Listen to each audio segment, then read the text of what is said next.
الحمد لله على نعمة الإسلام وكفى بها من نعمة، ثم الصلاة والسلام على المبعوث رحمة للعالمين محمد بن عبد الله وعلى آله وأصحابه ومن تبعهم بإحسان إلى يوم الدين. يا أيها الذين آمنوا اتقوا الله حق تقاته ولا تموتن إلا وأنتم مسلمون. يا أيها الناس اتقوا ربكم الذي خلقكم من نفس واحدة وخلق منها زوجها وبث منهما رجالا كثيرا ونساء، واتقوا الله الذي تساءلون به والأرحام إن الله كان عليكم رقيبا. يا أيها الذين آمنوا اتقوا الله وقولوا قولا سديدا يصلح لكم أعمالكم ويغفر لكم ذنوبكم، ومن يطع الله ورسوله فقد فاز فوزا عظيما. جعلني الله وإياكم وسائر المسلمين من الفائزين، آمين آمين آمين يا رب العالمين. أما بعد، فأيها المسلمون، أسأل الله سبحانه وتعالى أن يتقبل منا ومنكم صالح الأعمال، وأن يتقبل منا صيامنا وقيامنا وركوعنا وسجودنا وصدقاتنا، وأن يؤتق رقابنا من النار، إنه ولي ذلك والقادر عليه. musidɓe julɓe tedduɓe teddirɓe l'islam, ɓawo en yettude allah o bajjo seniiɗo wawɗo mo ronkata wiyeteeɗo allah mo mara ɗimmo mo mara nando, juula e ɓurnaɗo tageefo ngon sallallahu alayhi wa sallam, kanko e ɓeygure makko nde fof e dendangal sahabaɓe makko e kala wonɗo e laawol ɓeeɗo ila yawmil qiyamati, yo allah waɗu en e maɓɓe. mi toriki allah subhanahu wa taala e hoore o mimbar ɗo, yo allah jaɓan en dendangal golleji meɗen moƴƴi ko waɗɗen kon.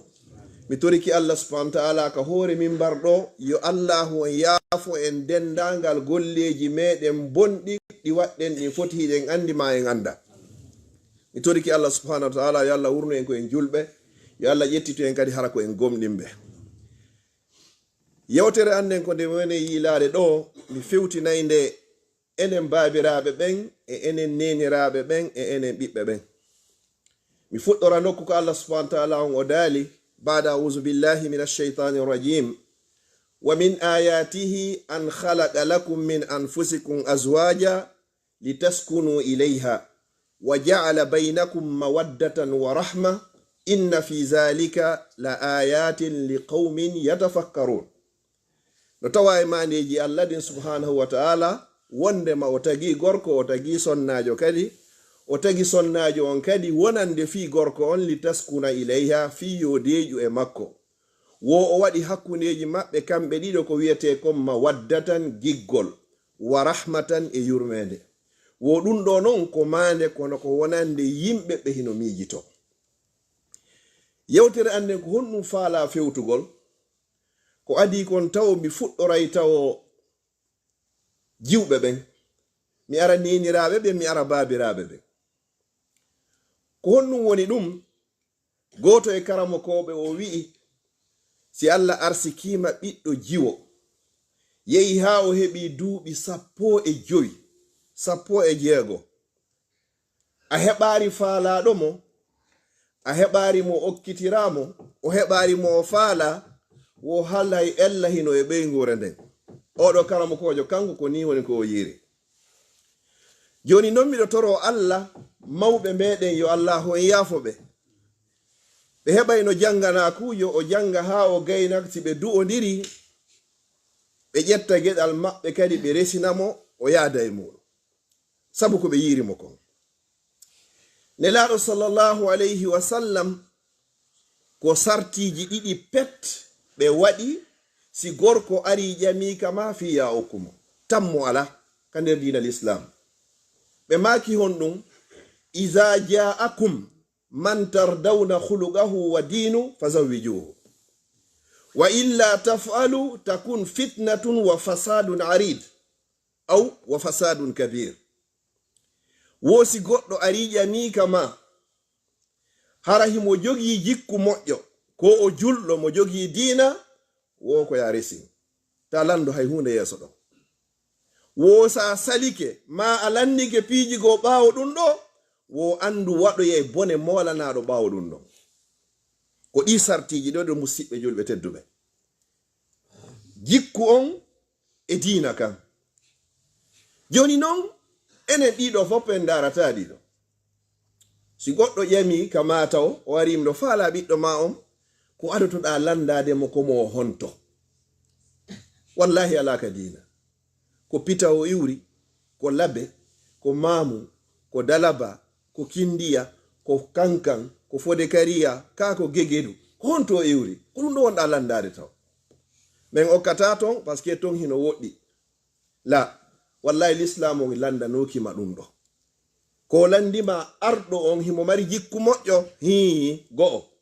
ɗiɗi ko julɗo hi tammunɗum ko honum fasawi juhu okkitir ko ɗum ɗo woni ko onon babiraɓe fayɓe ɓen woni ko landa kala ka yahuɗa yeeso ɗum ɗo a lundike Allah a lundike nelaɗo Allah sallallahu alayhi wa sallam joni noon jiwo kadi ko honɗum jombirte gorko on so timmini ɗi condition ji o ɗiɗi himo mari jikku moƴƴo ko diina oɗo himo jon diina oɗo ɗo dowa jombinede amma jiwo on nelaɗo sallallahu alayhi wa sallam waɗi sartiji nayyi ɓe maki honɗum wo tunkahul mar'atu li arba wo sonnajo dey ko jombirte ko sabu piiji nayyi pet kala jombuɗo mo beeyo calcul moƴƴa kañum e sonna muɗum o taway ko goto e ɗi piiji ɗo nayyi woni ko o jombiri o heɓoyta jowa mum o yaltata kade nder hadis o wohimo jombire tunkahul mar'atu li arba li jamaliha sabu ngari makko o jiwa ɗo no laba ko be mi jombamo hara ko ɗum ɗo woni hadaf ma o wo ɗiɗi on limaliha hiɗa jombiramo kadi sabu himo mari jawdi a yiɗamo few o labaka few jombiramo fi ya nafitor jawdi makko ndi woni ɗiɗi wo tati on wali hasabiha sabu dambe makko ɗen hiɓe laami ko kamɓe woni ka pouvoir fewndo affaire on fof koye juuɗe maɓɓe hiɗa andi sa jombi ɗon an kadi a mettayt ɗum ɗo woni tati naya ɓum ɗum wali diniha jombiramo sabu ko aaden diina o labaka jawdi ala dambe ala kono ko neɗɗo julɗo ko ɗiɗo nayi woni ko sonnajo jombirte nelaɗo sallallahu alayhi wa sallam ɗo noon ɓe suɓanima ɓeyni wo fasfar bizati din taribat yadak womi torikema mi jeejima terto ɗon jewma jawdi on mi torikema mi jeejima ta ƴettir sabu dambe lannay mi torikema mi jeejima wata ƴettir sabu ngari kilannay ƴettu jon diina kan wo a hisay maleɗa aduna e lakara ɗi sartiji ɗo nayi kala yawɗo jomboygol jo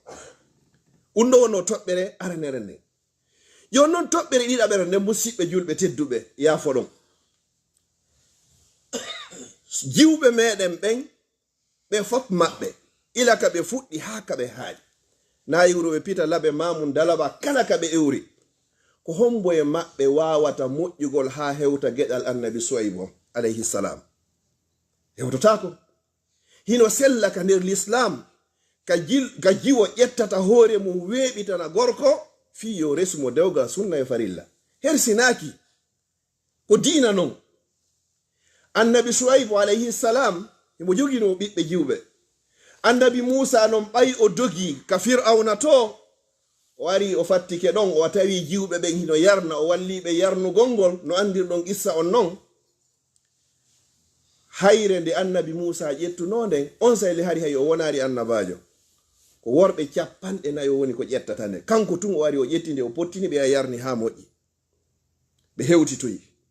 o yehi o jooɗi ɗa e ley leggal o wi rabbi inni lima anzalta ilayya min khairin faqir karamo koɓe gono wi si goɗɗo falama jombude satti ha yo duumo yo duwa ɗo rabbi inni lima anzalta ilayya min khairin faqir wonoyi seeɗa ni tun no ɓe hewtirno be maɓɓe annabi shuaybu landi emma hande o yawoyi oyni gorko ari ɗon hande ndeya hayre nde anduɗa baba kon ittani men nde men yarni heña oyni noddano yelan on annabi suwaybu tawi himo andi aaden goto wawata ƴettude nden ɗon sina annabajo ma wonay ɗo annabajo jiwɓen dogi ari noddugol annabi musa yo ɓe yaadu e makko ka ben maɓɓe ɓe fokkiti tun jiwɓen hino yeeso annabi musa hino ɓaawo no qissaji goo addiri hendu hino wadde hiɓe ɓorni coñci ɗi fuɗɗi wifugol holɓundere jiwo gooto e maɓɓe yaltiti oyndi dareɗon e dari oyndi joni wontire e ɓaawo min mi wona yeeso se yehi ha en hewti fewndo ɗate cele ko wiyetengo Carrefour tawi mi fuɗɗike majjude on ƴettay kaaƴum bugoron sengo ka hanuɗe e yarugol ɗo subhanallah na de yoɓe wowlu ɓe inna yaare ɗo fiyonu ko gorko janano e debbo janano on ƴettay kaaƴum bugoron kami hani selirgol ɗon ɓe gerdi noon ɓe yehi ha ɓe hewti jiwɓe ɓe wattani hakkil moƴƴa e ɗi piiji ɗo ɗiɗi gogo on taw hayre nde o ƴettine ɓe andi pellete oɗo ko ɓiɗɗo gorko action mo waɗi ɗon on tun kadi jiwoy keccoy tun e sagata kecco tun ka burure konko waɗi ɗon ɓe wattani hakkil ko ne'iraɓe l'islam no ɓe hewtirno ka annabi Shu'aib alayhi salam annabi Musa fillitanimo ko honno gerdi kanko e Fir'aun ha o yimmi ton o wari oyni wata hulu la takhaf najawta min alqawmi zalimin adadi hande kay hay hunde heɓatama ɗo no annabi Shu'aib gaynirno maka gollun ɗo goto e jiwɓe makko ɓe inni ya abati stajirhu inna khayra man istajarta alqawiyul amin baba mi toriki o yoɓoye o ko ɓuri moƴƴude e yoɓaɓen fuu ko aaden jon doole hara kadi ko neɗɗo kadi hoolaɗo holniɗo kadi juɓɓen ko faaniɗon baba accu jombinamen menen ɗiɗo goto e amen o ko mafhumu yewtere nden noon ka haalirte fiyen faamu tawi mo be maɓɓe hanndi kadi buusa ni o gorko ɗo ɓeɗole ko ɓiɓɓe annabajo ni kono ɓe yii sifaji moƴƴi e o gorko ɗo ɓe weeɓitani ben maɓɓe yo ben maɓɓe weeɓitan oɗo fi yo resu goɗɗo e maɓɓe wona ko hersini no ɓe geynirno wigol ɗum ɗo ya batistajirhu inna khayra man istajarta alqawiyul amin ko honɗum annabi Shu'aibu faami ko hanuno kon yo Allah yaafo mawɓe meɗen ɓen ne'iɓe fulawa fof hino andi si mawɗo ma on ɓantike on fondi tun hara ya andi ko honɗum woni ko faala ɗo kay no jiwɓe ɓe wowlirno ɗum ɗo tawi ben maɓɓe faami ko honɗum woni ko ɓe faandi annabi Shu'aibu ko honɗum maaki uridu an unkihaka ihdabnatayya hatayn miɗo faalande mi resinayima goto e koye jiwoyanɗo ɗiɗoy ko moye maɓɓe ɓuranma jiwɓe mo be maɓɓe fuɗɗi hande kadi o mañade yeeso annabi Musa fi yo suɓo ɗum hersiraki shahidi on e nder yewtere nden jiwɓe ɓe yi'i oɗo tawi himo faala ɓe yi jikkuji moƴƴi e hoolare ɓe weeɓitani hoore maɓɓe ben maɓɓe newni kadi ben maɓɓe kadi innari o ko janano mi anda ka o iwri mi anda ka o fewri iwɗo e leydi to oyano madiyana oyano iwri misra to no seppi balɗe na hay hunde wolete fi oɗo ɗon ko mari kon kono sabu jikkuji ɗin ɗo ɗiɗi o weeɓitani oɗo uridu min miɗo faala dey siko enen no mawɓe fawɓe ɓe in he mi faalaka weeɓitangol mo ɗo joni ha o inna o faalaka hara mi hersi hersa ko Allah inni yo waɗe ko Allah inni yo waɗe a ɓura annabi Shu'aibu moƴƴude annabi Shu'aibu inni miɗo faala so salinoke kadi bonnatano hay hunde ko diina waɗɗa wallahi haray ko diina waɗɗa oɗo o weeɓitani jiwɓe ɓen présenti annabi Shu'aibu kadi présenti ɓiɓɓe makko miɗo faala par ce que o yi o andiɗo o heɓoyay oɗo ko wawata jogade ɓiɗɗo makko on sa ni'i ha hewti nokkugo ko sifa ɗum daɓɓantamo harana ya bonnu yangi maki ɗo ko qissa goo ndaroyemo e suratul qasas leeron ko muuti ɗum si ɗum non feƴƴi goto e ɓe jiwɓe meɗen ɗo hande moƴƴa ha hewti hombo nene Khadija bintu Khuwailid sonnajo arano on ka nelaɗo sallallahu alayhi wa sallam si tawi sonnaɓe ɓurɓe moƴƴude ɓen fof hino wowlede ko kanko arata deuxiéme position ko ɗimmo si nene Mariama feƴƴi nelaɗo sallallahu alayhi wa sallam maki wo sonnaɓe ɓen fof timmari kono ko ɓuri e moƴƴude ɓen fof ko nene Mariama yumma annabi Isa alayhi salam e nene Khadija sonnajo nelaɗo sallallahu alayhi wa sallam e nene Fatima geɗal maɓɓe on e nene Aisha nene Khadija oɗo kadi hari o jombama o seedama himo jogi ɓiɓɓe makka yanko fuu no falanomo jombude dambe no woodi jawdi no woodi ngari no woodi kono on si hari listamo ala o daari o tawi ɓeɗo fof ko faliramo na giggol ko sabu ngel makko ngel o yine laaɗo sallallahu alayhi wa sallam hay hunde ala ko aliyatimajo nene ala baba ala ko aliyatima o tawi kanko ko oɗo o faala ko oɗo o buusani ko o faala o weeɓitani hoore makko hiɓe hecciri duuɓi 15 kono ɓay o ndaari o tawi avenir makko on ka adna e ka laakara waaway wonde juuɗe kumpay kon ɗo himo hoola kadi ɗo kadi ko honɗum wadno ɗum ko sabu hoolaare nden nde o ƴettuno jawdi makko nin o jonni nelaaɗo sa sallam yaadi e golloɓe makko wiyeteɗo maysara ɓe yehi ɓe yeeyoyi maysara ko yiiri nelaaɗo kon sa sallam tawi yiiraat ɗum hay e gooto ila o fuɗɗi gollangol nene khadija ɓay o arti o filtanike ɗum nene khadija directement nene khadija landiki sahi yoɓe jombe nder nelaaɗo sallllahu alayhi wa sallam kadi landi bappa muɗum abou talib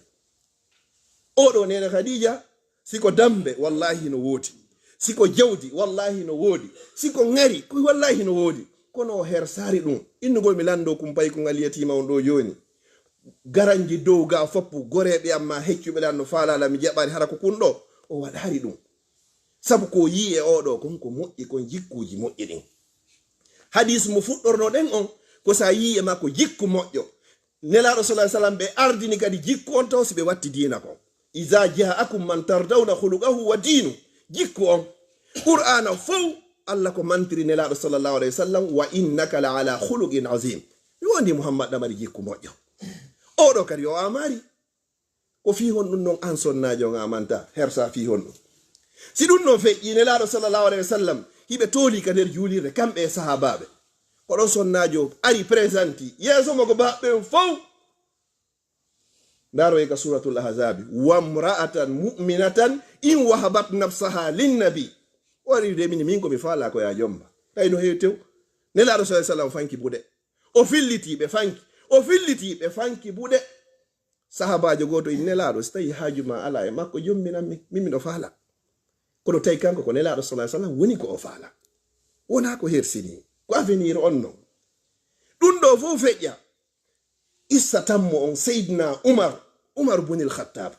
mo anduɗen on ko kanko woni lodntiɗo ɗimmo on ɓawo fatagol nelaɗo sa sallam aboubacar feƴƴi kanko ari o ƴetti ɓiɗɗo makko on nene hafsa o ari o tawi seydna aboubacar o inni miɗo faala ya jommanan on ɓen ɓeyni ɓe falaka ɓe fanki buɗe hay ɓeynari ɓe falaka ɓe fanki buɗe ɓeynari awa ɓeynari o seydna umar o décourageaki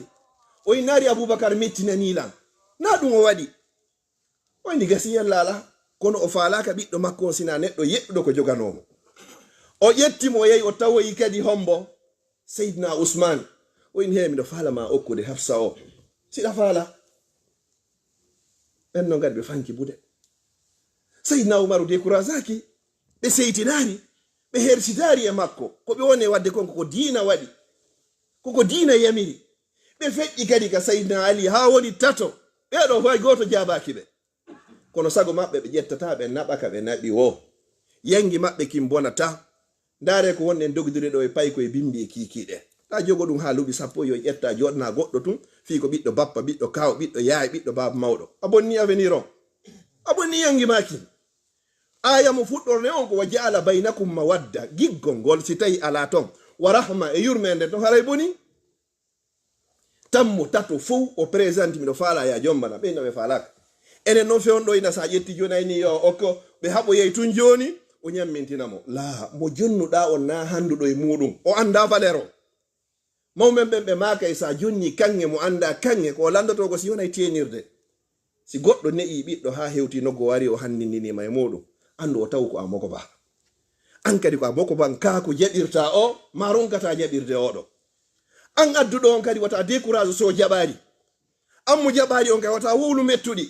si laatike kadi wata ñammintinoy no harmi wallahi no harmi ko teddugal non ko l'islam harayna mawɗo paykuga mawɗo jiwo woni ko hoynuɗa wona jiwo woni ko ñammintinɗa ko l'islam woni ko lundiɗa ɓay ko l'islam wi ɗum ɗum wona ko hersinino musidɓe julɓe tedduɓe shahidoge nde yewtere ɗo fuu mawɓe meɗen ɓen hari yo allah yaafo ɓe fuu maɓɓe mo be men sen calculi fewn ɗo 80% ɓe mawɓe mum suɓanno ɓen a tawa e dewle ɗen han joni allah no waɗi barki e majje 80% mawɗo ma inna min dey komi faala ko ya resu oɗo inna baba e mi nani mi jaɓi ndaare résultat ji ɗi mo be yo calcul ka famille shahidi on ko honɗum joni noon en dogi ka wonnoɗen ton en ari nokkeli goo ko tawata ɗin jikkuji ala a ɓantoto ndaara ɓiɗɗo ma tun o landoma baba ko honɗum waɗi sertine bantunoɗo ndara ɓiɗɗo mum tun hara o faami ko faala ko wonaɗi gooti. Joni noon hande ka fewndi ɗo fayɓe ɓen so jike jiwɓe ɓen, worɓe ɓen so jike, baba ɓen so jike, nene ɓen so jike, fof so jike. Goɗɗo ƴettiro e nokko pôle sud to adda ɗo tigi tigi on dara tawa ɓernde ma nanga few. Nam na ya sonko inna mi okkitirta ko ya joɗo convainca jiwo on ma pay kunkun. Yeɗɗamo on convenianji ko woni nder ton kon. Sa wawi mo convaincute o jaɓi fa biha wa ni'ma. Kono so jaɓari wata force. Wata en ƴettiri kadi ɓiɓɓe meɗen hara ko ɓen jokkirten en ɗan ka kaydiji. A ari leyɗe porto ɗo joni a addari hay goto e membre de famille ma. Joni a heɓi ga kaydi ko forcé be jiwo ma on jommidira e ɓiɗɗo yaye makko ma ɓiɗɗo babe makko ma ɓiɗɗo kaw makko ka meɗen fino on arda hara ɓe yiɗidira la baka. Si jiwo on yiɗi sagata o yiɗi ala ko ɓuri ɗum e laɓede. Kono wata forcé moƴƴa kadi l'islam on jaɓa ɗum wata ɓe doole. Mawɓe meɗen kaɓe innuno ina mi nani baba en sami'na wa ata'ana. Ko ɗum wonno hakkunde meɗen enen e mawɓe meɗen. Mi nani, mi jaɓi, mi ɗoftike. Jon noon ko honɗum woni hakkunde meɗen enen fayin men ɓe ko sami'na wa asayna. Men nani kono men sali mi falaka. Ko ɗum woni hakkundeji meɗen. Jon noon ko honno gerdata ko an waɗɗi. Haqqe sakkitoro on hakkunde mawɓe fayɓe e fayɓe ɓen ko ñande tawata a jombanimo. Ara on dodiri few. Hande kadi kanko duwama hande kadi haqqeji 17 ɗi fop majji hara ya timminiɗi. Kono wata duulu wata forsu fayɓen hino sonji, jiwɓen hino sonji, mawɓe fayɓen hino sonji, nene ɓen hino sonji. Hino satti hano satti ñande be ɓiɗɗo ma ara hara hino ɓiɗi. Kono noon ya ndaru ka fuɗɗode kadi goy. Andu ɗi sariyaji ɗo ɗi l'islam on wallini ɗo ko l'islam waɗi ɗi ɗo. Wata hirsu wata amu. Ndare few noon wona nafirede ɗo joni pay koye wonkoye hunji koye Qur'an. Ara nafi golle no foti. Yiya ɗo tum pay kun tawa vraiment go ɗo welima. Yaw sonda ene o no jombi o jomma mino mari ɗo jiwo ari ɗo Aissatu Fatumata Mariama ari ɗo mi hande suka jami on do wawi jangude feƴƴugol yeso ɓe mako bawe ɗo fo ɗum ɗo tigi tigi on ko famon accu an e o jommidiron ƴetta kadi sartu on foppu kadi wakkiloɗa ko ɗum hanen haray timmi hande kadi karama kojo goto no o inni wo kanko esiraɓe makko no ɓuranimo ɓiɗɗo makko reedu. Di jomban ɗo mo jiwo makko on hino ɓurani mo ɓiɗɗo makko reedu on ɓelandi mo fiyon wo o arɗo jomban ma o waɗanima ko a wata waɗande hoore ma. Sa heɓi ɓiɗɗo jiwo ɗo woni ha o jandi a jombatamo, koto makko jombatamo, miñam makko jombatamo, kaw makko jombatamo, bappa makko jombatamo. Wo kala non arɗo ƴettanma ɗum non on haray ko giɗo ma non. Joni noon ko ɗin wattanten hakkil musidɓe julɓe tedduɓe. Ɗiɗo ko qissaji seeɗa ɗi mi jonni ɗo ka annabi Shu'ayb wattanen hakkil moƴƴa. Oɗo ko annabajo ni ɓiɓɓe annabaɓe kono ino tigi miɗo faala. Nelaɗo sallallahu alayhi wa sallam ko ali yatimajo wonno nene Khadija no mari piiji ɗin fop kono ino tigi himo faala. An kadi ko ya wattan hakkillo. Si yehi tun ha ɓiɗɗo ma o hewti nokkugo hande kadi ta acco o adi toma. Woɓɓe go seni no ka meɗen ɗo wiɗen hiɗen toriɓe du'a fiyo fayɓe meɗen ɓen yoɓe woni ka hoore pewal. Fiyoɓe jombu ɓe jaɓu jombede ɓe jaɓu jombugol. Mawɓe ɓe maaki wo kamɓe hara ɓe heɓayno ɓe adda kala mo addi yo taw tun hara ko gorko o addoyi ko jombamo ma jiwo o addoyi ko jombamo haray tigi tigi on ɓe weltori par ce que kamɓe ko mapini ɓe ton hande ko si tawi gorko on addoya e jiwo na ɗum gorko adda e gorko jiwo adda gorko jiwo adda jiwo. Enen kadi ka meɗen ɗo fuɗɗike goy kono hino suuɗa ton dorki Allah subhanahu wa ta'ala yo Allah hadniran en ni woodi jiwɓe adduɓe ka suudu muɗum inni biro mum kañum oɗo fala jommidirde. Ene jon seeɗa ni warto konno o wawi wadde ko leyɗe démocratie apiyata a yennata sa waɗike ko ɗum ɗo woni koɓe faala ko ya terto ɗon si tawi ko korum kun kadi o nenejo ɗo ko wakkilinoɗo moƴƴa hattirde e wakkilagol o yehi kanko e junkum hiɓe naata ɓernde makko no woni tranquille mo andi ko jiwo e jiwo jatigi tigi ko ɗum ɗo woni koɓe jokki. Joni noon so tawi a forsi a dooli ayni ko beeɗo tun fi honno labaka ko ya joɗɗinmo ko be enen e fayɓe ɓe gundodiren ko honno woni gundodirgo ko be yewten wonde koɓe tippitano en wonde an kadi ko be tippitoɗa jaɓira alhaali yeena mbulta ko ɗum portoɓe woni wadde ɗo joni be wonde kadi ɓe hetto seeɗa ɓe heɓa ka ɓe fonto harana pression dictature tun e hoore maɓɓe arta seeɗa fi yewton famonira no wodi no ɓe jogorte ton harana sonkugol e piigol tun e yennugol surtout kadi hara en wonari yoruɓe juuɗe sina ɗum ñande o pallitiɗo o yehi few hande kadi ɗum ɗo fop ko honɗum wata kufurde ɗum ɗo ko ya fewto Allah subhanahu wa ta'ala ko wawi fewnande en wo ko Allah subhanahu wa ta'ala toroɗa on ɗon dumoɗa e o du'a ɗo rabbi awzi'ni an ashkura ni'mataka allati an amta alayya wa ala walidayya wa an a'mala salihan tarda wa aslih li fi zurriyati dumoɗa e oɗo du'a ɗimmo dumoɗa rabbi ji'alni muqima salat wa min zurriyati rabbana wa taqabbal du'a ko annabi ibrahima torino oɗo ko annabajo ɓiɓɓe makko ɓe fu wonno annabajo kono o fewtuno Allah o tori Allah o wulli e Allah fiyo Allah fewnanmo kono no sikkuɗen enen e wuruɓe ɗe leyɗe ka tawata ka ɓuri ɗuɗde kon fof haray hina julɓe mbiɗa toro Allah subhanahu wa ta'ala on fewnayɗo yo Allah on fewna en fewnana en toriki Allah subhanahu wa ta'ala kala ka ɓiɗɗo julɗo woni ko ɓoyli toriki Allah yo Allah artirmo e hoore lawol pewal toriki Allah kala jogiiɓe ande e sohola e ɓittene ka fi fayɓe yo Allah on ittanɓe mi toriki Allah ɓe musidɓe meɗen wonɓe hoore laawi no soñji yo Allah lumbimɓe feƴƴina ɓe hoore jam moƴƴere ɓe musidɓe meɗen maporɓe kaydiji mi toriki Allah subhanahu wa ta'ala yo Allah hokkorɓe ko wondi nafa e barke ɓe mawɓe meɗen dibimɓe e nder l'islam ne iri e l'islam fatiɓe fof yo Allah on yaafoɓe yeru luttuɓe hoore gurdaɓe yo Allah ɓoynidu en e maɓɓe marɓe ɓen hakkundeji meɗen yo Allah on ɓeydanɓe renaɓe hiwaɓe dandaɓe dandanaɓe ɓe jogaki ɓen kadi fof yo Allah hokkorɓe ko laaɓi ko ɗuuɗi ko dagi ko waɗa barki leydi meɗen ndi lagine dendagal leyɗe julɓe fof yo Allah hokkore lamɓe fewɓe nunɗuɓe huloɓe Allah yiɗuɓe leydi ndi yiɗi ɓiɓɓe leydi ndi enen kadi yo Allah waɗu en laamateri fewndi nunɗundi yiɗidirndi yiɗidirandi kadi teddinayɓe kadi ardiɓe leydi ya rabbal alamin rabbana hab lana min azwajina wa zurriyatina qurrata ayunin waj'al lil muttaqina imama wa sallallahu ala nabiyyina muhammad wa ala alihi wa sahbihi wa sallam tasliman kaseera wa akhiru